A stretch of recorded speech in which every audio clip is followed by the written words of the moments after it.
Brancusi was the son of a woodcarver and proved to be a special boy since the beginning. At the age of 11, he left home to work. When he was 16 years old, he built a fully functional violin out of wooden scraps taken from an old crate. This, in fact, was part of a bet. Not only would the violin look beautiful, but after being tested by a professional, it worked perfectly. In the end, this was his ticket to the art school, which he pursued in the next years.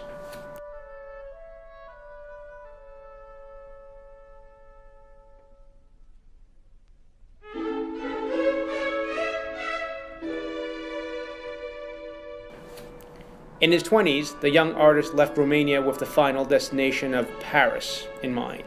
Paris, the city of art. He did the entire trip by foot, taking few stops along the way. With no food, no money, and only his clothes, Brancusi went through quite some adventures before reaching Paris. For instance, at some point, he caught a strong cold and almost died. And yet, his determination was stronger than the illness, and so he reached his final destination eventually.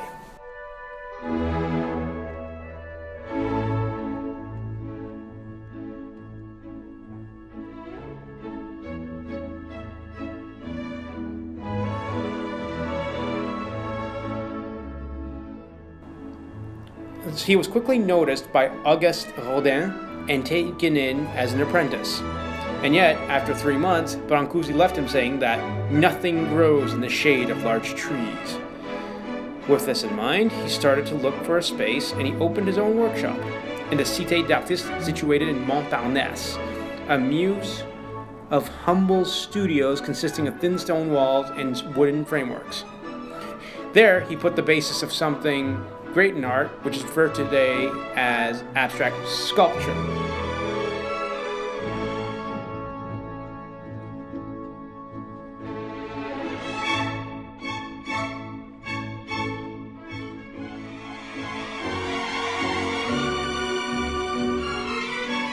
Within a few years, he had developed nearly all the main themes of his abstract sculptural work. He became close friends with Henri Rousseau, Marcel Duchamp, Éric Satie, Tristan Tzara, and Man Ray, who taught him photography.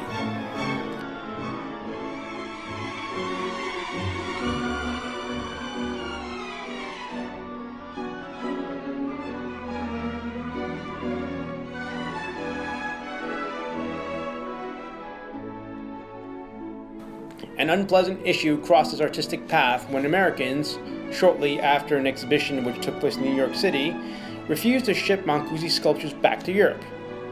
They'd claimed that those were not art pieces but metal blocks. After a trial, he won and managed to get his works back.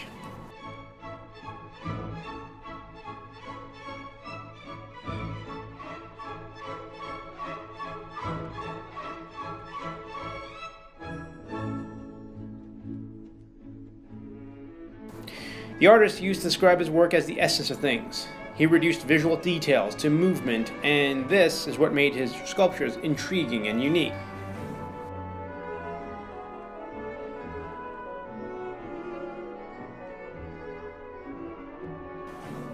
A tragic incident ended a great destiny. Romanian authorities at that time refused Brancusi's last wish of being buried in his native land next to his mother. This is the reason why he left, by free will, everything he owned at the time of his death to France, his adoptive country, with the only request that nothing be changed. This is exactly how a life ended and a legend began. The modern abstract sculpture was born from a pure Romanian spirit.